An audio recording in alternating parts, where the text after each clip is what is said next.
Hello my viewers, today's topic is ecosystem.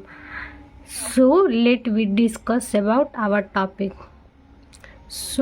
Ecosystem, eco का जो मतलब होता है वो इकोलॉजी होता है और सिस्टम का मतलब होता है इंटरेक्शन यूनिट।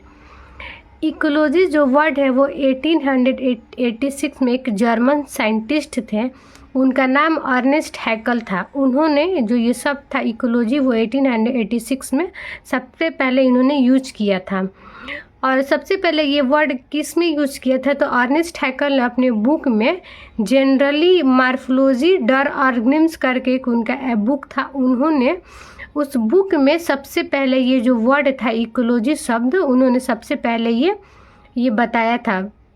उसके बाद 1885 में एक हैनस रिटर करके साइंटिस्ट थे, उन्होंने इसको जो इको सिस्टम है उसको ग्रीक वर्ड में बताया था। ग्रीक वर्ड में बताया था जिसका मतलब इकोलॉजी का मतलब जो होता है वो ओइकस होता है। ओइकस का मतलब हाउस होता है और लोगस का मतलब स्टडी होता है। ठीक है, उसके बाद हम लोग डिफिनीशन देखते हैं। इकोलॉजी जो है वो ब्रांच है एक बायोलॉजी का, ठीक है, जिसमें हम लोग पढ़ते हैं interactions between living organism and their environment. मतलब इकोलॉजी में कैसे प्लांट, एनिमल्स, माइक्रो ऑर्गेनिज्म का कैसे इंटरेक्शन होता है हमारे इन्वायरमेंट में, उसी को हम लोग इकोसिस्टम या फिर इकोलॉजी कहते हैं।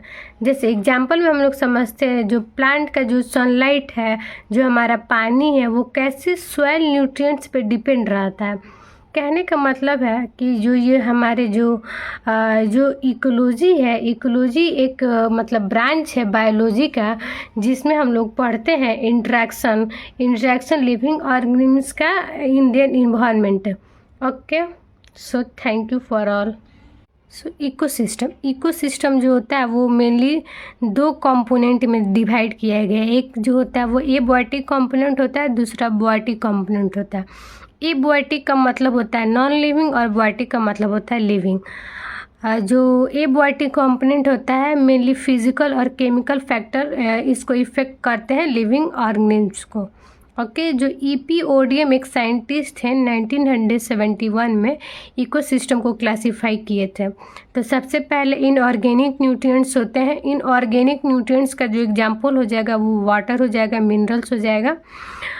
मिनरल्स में हम लोग जैसे potassium, magnesium, calcium, nitrogen, phosphorus etc। और गैसेस में हम लोग oxygen, carbon dioxide, nitrogen dioxide, ammonia फिर etc।